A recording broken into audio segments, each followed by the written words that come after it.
तो आज हम सीखने जा रहे हैं क्लास 9th की एक्सरसाइज 1.2 का पहला क्वेश्चन। तो समझते हैं इस क्वेश्चन में हमको करना क्या है। इस क्वेश्चन में हमको तीन स्टेटमेंट दी गई हैं, हमको उनको रीड करना है और बताना है कि ये स्टेटमेंट ट्रू है या फॉल्स। अगर ये ट्रू है तो हमें बताना है कि इसको जस्टिफाई करना है किस वजह से ये ट्रू है, और अगर फॉल्स है तब भी हमें यही बताना है कि किस वजह से ये फॉल्स है।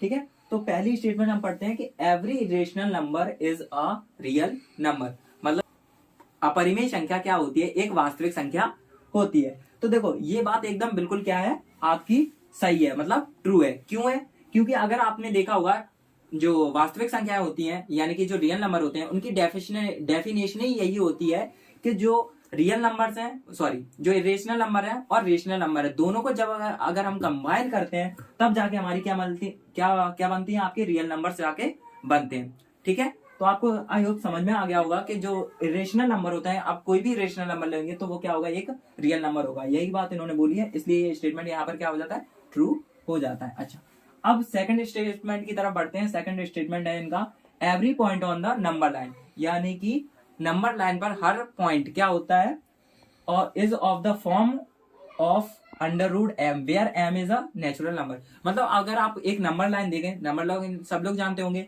एक लाइन होती है जिस पर हम नंबरों को क्या करते हैं, फ्लोट करते हैं। ठीक है, प्लॉट करते हैं, सॉरी।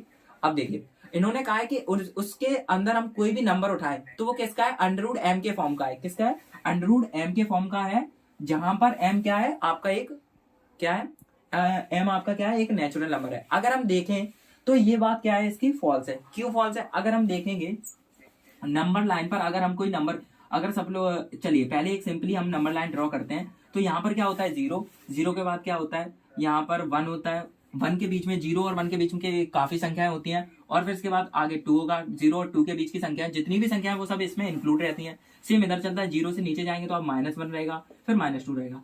अगर हम वन को देखें तो इसका तो अंडर रूट के फॉर्म में निकलेगा 1।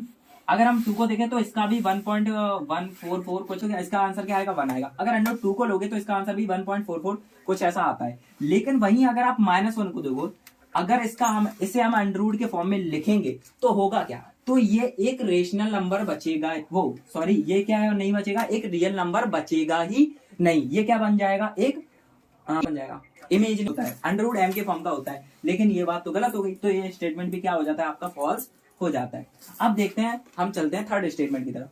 थर्ड स्टेटमेंट है जो आपका बताता है every real number is a irrational number. मतलब इनका सिंपली कहना है कि अगर आप कोई भी रियल नंबर उठाओगे तो वो क्या होगा, एक इरेशनल नंबर होगा। मैं कहता हूं ये बात गलत है। अगर हम दूसरा एग्जांपल लें 3, ये भी क्या है, एक रेशनल नंबर है, एक इरेशनल नंबर नहीं है। तो ये भी स्टेटमेंट आपकी क्या हो जाती है, इसी वजह से फॉल्स हो जाती है।